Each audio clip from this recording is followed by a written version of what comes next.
قرطبی کہتے ہیں وہ کوئی عقل مند آدمی نہیں، وہ تو 4 مہینے کا بچہ تھا، وہ ایک 4 مہینے کا وہ قریب تھا۔ حضرت یوسف علیہ السلام کی گواہی دینے کے لیے اللہ نے اسے زبان دی تھی، زلیخا کے ماموں کا بیٹا تھا، 4 مہینہ کا گہوارے میں لیٹا ہوا، جب بادشاہ سے فیصلہ نہیں ہو رہا تھا اور بادشاہ پریشان تھا عزیز مصر کے کسی کو جا کے بتاؤں گا تو کوئی کیا سوچے گا، اس کے گھر میں کیا کچھ ہوتا ہے۔ کہتے پریشان تھا تو پنگوڑے سے بچہ بول پڑا، کہنے لگا بادشاہ اگر تو کرتا آگے سے پھٹا ہے تو پھر معاذ اللہ غلطی حضرت یوسف کی، اگر پیچھے سے پھٹا ہے تو پھر زلیخا کی، تو کرتا پیچھے سے پھٹا تھا۔ حضرت یوسف کے حق میں گواہی مکمل ہو گئی۔ اب آہستہ آہستہ نا دربار میں محل میں بات پھیلنے لگی، تو بیویاں کہنے لگی اوہو زلیخا تو ایک غلام پہ عاشق ہو گئی ہے، ایک غلام پہ۔ تو زلیخا کہنے لگی تم اجے میرا محبوب نہیں ڈٹھا۔ یہ رٹے ڈالنے والے دیکھتے نہیں اور دور کھڑے رہ رہ کے کہانیاں سناتے رہتے۔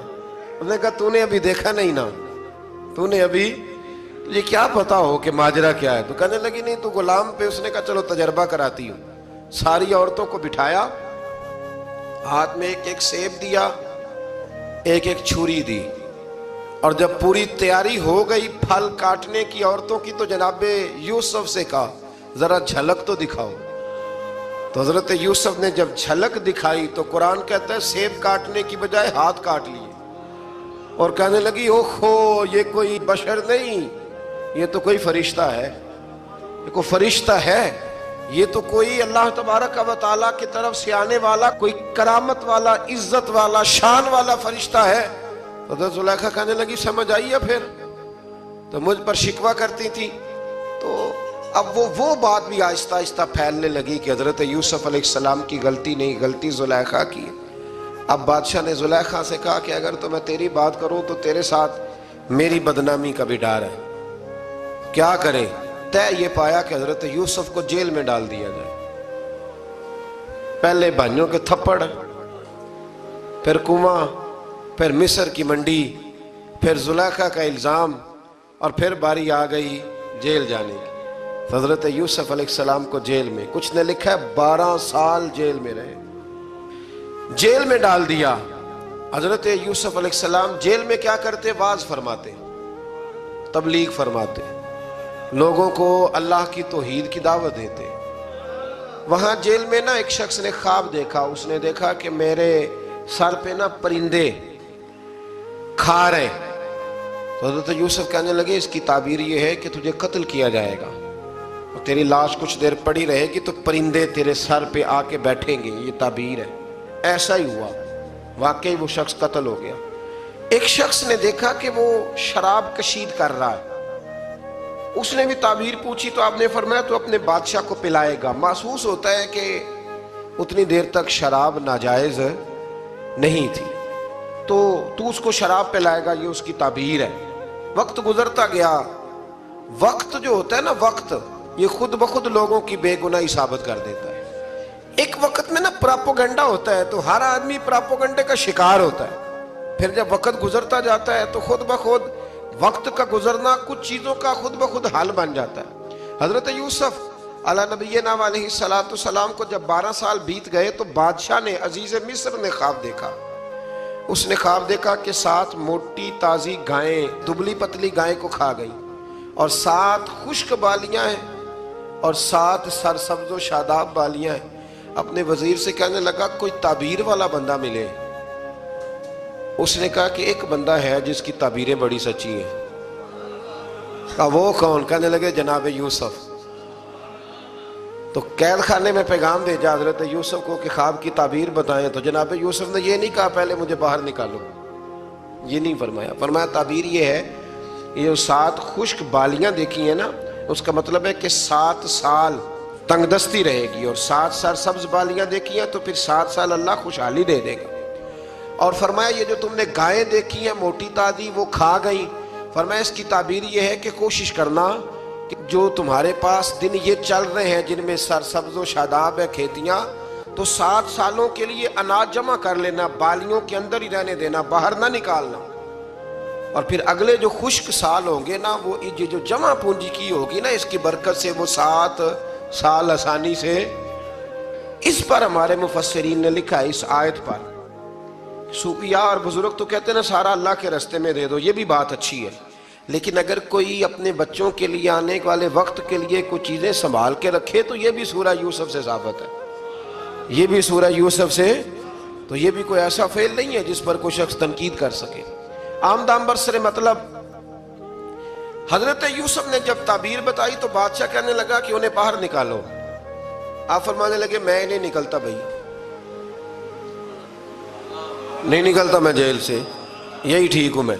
آپ کیوں نہیں نکلتے؟ کہنے لگے پہلے اعلان کر کے لوگوں کو بتا کہ میں بے قصور ہوں. وہ جو نے پراپوگنڈا کیا نا اپنے منہ سے اعلان کر. اس نے جناب زلیخا کو بلایا، ان عورتوں کو بلایا، وہ عورتیں ساری سامنے آئیں، انہوں نے گواہی دی کہ یوسف تو بے گناہ ہے. پر سال کتنے لگ گئے؟ اللہ اکبر، 12 سال لگ گئے. یقین کریں کچھ لوگوں کو یہ ثابت کرنے میں نا کہ میں ٹھیک ہوں زندگی بیت جاتی ہے، اور میں تمہارا خیر کا ہوں زندگی بیت جاتی ہے. لوگوں کو ہوش تب آتی ہے جب مزار پر چادر ڈالنے کا ٹائم آ جاتا ہے، ہوش تب آتی ہے، لیکن پھر ہوش کا کوئی فائدہ. 12 سال کے بعد بادشاہ نے ان کو بلایا اور کہنے لگا کہ یہ جو خواب میں نے آپ کو سنایا اب کرنا کیا ہے؟ تو حضرت یوسف کہنے لگے تم سے کچھ بھی نہیں ہوگا، اگر کچھ کرنا ہے تو پھر یہ خزانے کی ذمہ داری میری لگاؤ. اگر کوئی قابل آدمی ہو تو وہ آگے بڑھ کے بات کر سکتا ہے. یہاں ہر بندہ ہی آگے بڑھ کے کہتا ہے مجھے دے دو ڈیوٹی، لیکن قابل ہو تو وہ آگے بڑھ کے بات کرے اور سمجھے کہ میرے علاوہ کسی کے لیے مشکل ہے تو پھر وہ آگے بڑھے. حضرت یوسف نے جب کہا تو انہوں نے آپ کو وزیر خزانہ بنا دیا. پھر ایک وقت آیا کہ وہ عزیز مصر ہی بن گئے. قحط پڑ گیا، جب مصر میں قحط پڑا تو دائیں بائیں بھی قحط پڑا. کنعان کے آپ رہنے والے تھے، وہاں بھی قحط پڑا. حضرت یعقوب بیٹے کی یاد میں رو رو کے تو آنکھوں کی بینائی چلی گئی. اور یارو باپ بھی بڑا ہی پیار کرتا ہے، بڑا ہی پیار کرتا ہے، بڑا ہی. پتہ ہے باقی تمہیں تحفے دیتے ہیں، باقی تم سے محبت کرتے ہیں، تو باپ تو بیٹے کو اپنی جوانی دے دیتا ہے، اپنی جوانی اپنے بیٹے کے نام کر دیتا ہے. باپ بھی بڑا ہی پیار کرتا ہے. سنگیو کوئی نہیں تول سکتا. بچے ایسے گھوم رہے ہوتے ہیں نا ابا جی کے سامنے، تو ان کا اٹھنا بیٹھنا چلنا ہی بڑا پیارا لگتا ہے، کا آنا جانا ہی بڑا پیارا لگتا ہے. باپ کا تو قد روز اونچا ہوتا ہے کہ اللہ نے مجھے لال عطا فرمایا. حضرت یعقوب کی آنکھوں کی بینائی چلی گئی رو رو کے. بھائی حضرت یوسف کے جب قحط پڑا تو انہیں پتا چلا کہ ایک واحد شہر مصر ہے جہاں گندم سٹاک ہے، کیونکہ حضرت یوسف کو پتا تھا، خواب بادشاہ دیکھ چکا تھا. تو آپ نے مال 7 سالوں کے لیے جمع کر لیا.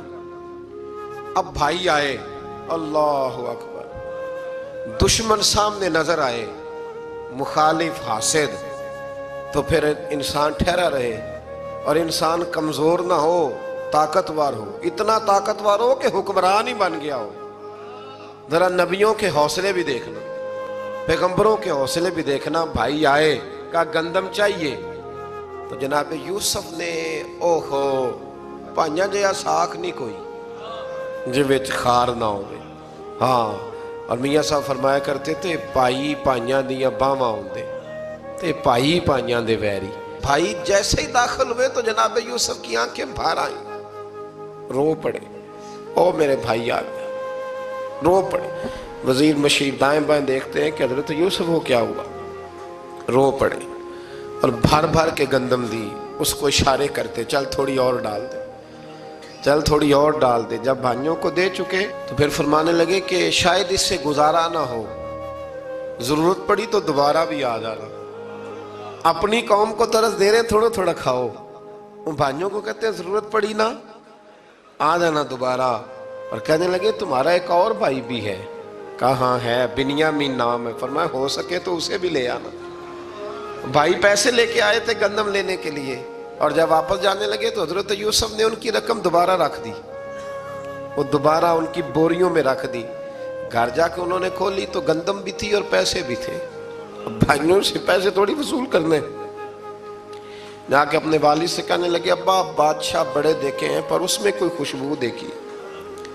تو اس نے کہا ہے کہ اپنے دوسرے بھائی کو بھی لے کے آنا، تو بنیامین کو لے جائیں؟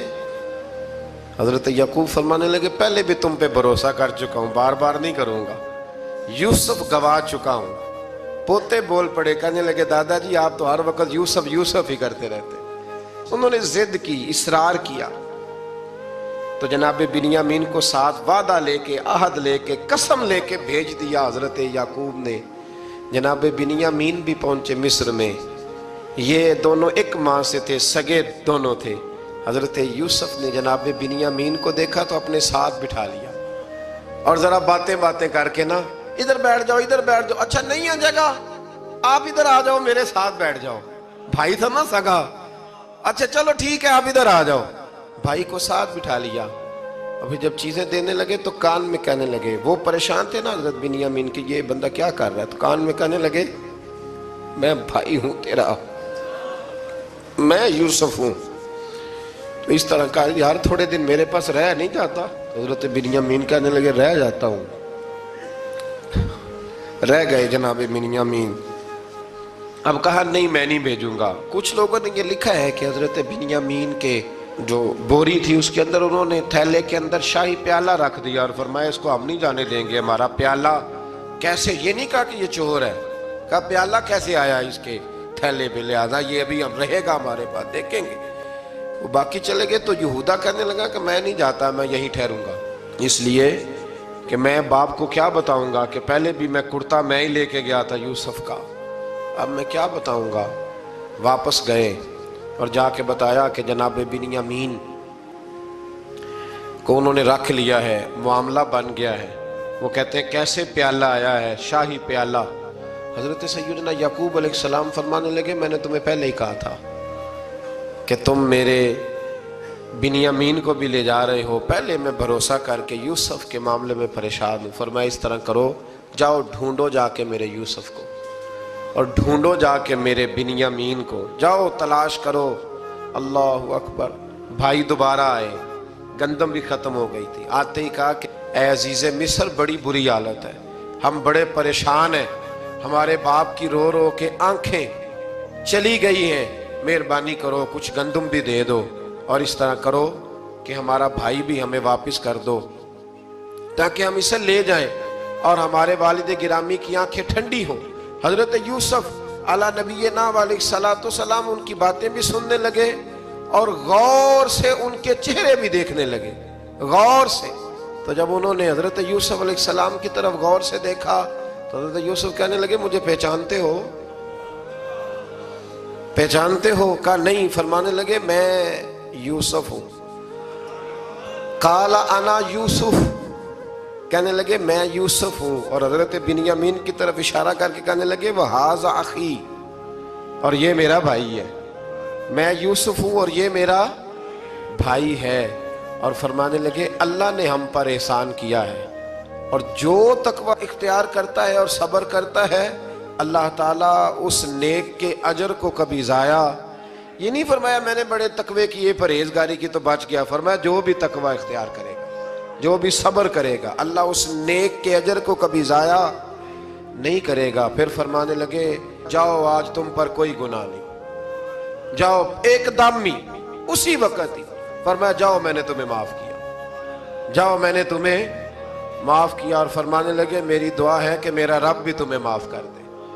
پھر فرمایا یہ میری قمیض لے جاؤ، میرا کرتا، اور میرے باپ کی آنکھوں پہ ڈال دینا، امید ہے ان کی آنکھوں کی روشنی واپس آ جائے، جاؤ لے جاؤ۔ تو وہ کرتا لے کے گئے، اذهبوا بقمیصی ھذا، یہ میرا کرتا لے جاؤ۔ دیکھو اللہ والوں کے وجود سے جو چیز لگ جائے تبرک بن جاتی ہے۔ تو وہ کرتا لے کے گئے، بھائی ابھی دور ہی تھے، تو قرآن مجید کہتا ہے ابھی وہ دور تھے تو سیدنا یعقوب علیہ السلام فرمانے لگے بھئی مجھے یوسف کی خوشبو آ رہی ہے، مجھے نا یوسف کی، اللہ اکبر، کون اندازہ کرے باپ اور بیٹے کی محبت کا، مجھے نا خوشبو آ رہی ہے، یوسف کی خوشبو، مجھے خوشبو آ رہی ہے۔ تو حضرت سیدنا یعقوب علیہ السلام کی آنکھوں پہ ڈالا تو روشنی واپس آ گئی۔ کعبہ جی ذرا چل کے دیکھو تو صحیح رب نے آپ کے بیٹے کو کتنی شانیں عطا فرمائی۔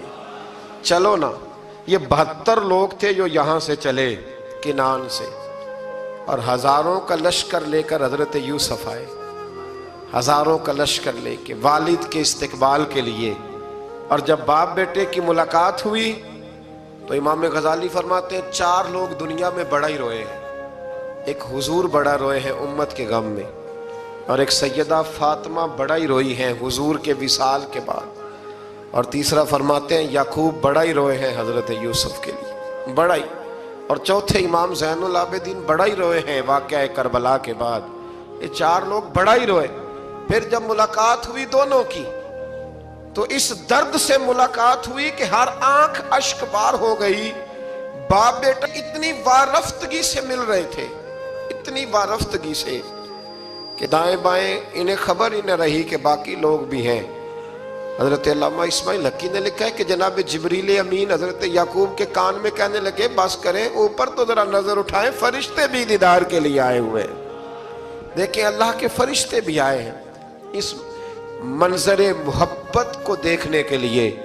حضرت سیدنا یعقوب علیہ السلام، حضرت یوسف کی والدہ، اور پھر آپ کے 11 بھائی سارے آپ کے لیے سجدے میں گر گئے۔ تو حضرت یوسف کہنے لگے ابا جی یہ وہ میرا خواب ہے جو میں نے بچپن میں دیکھا تھا، یہ وہ میرا خواب ہے۔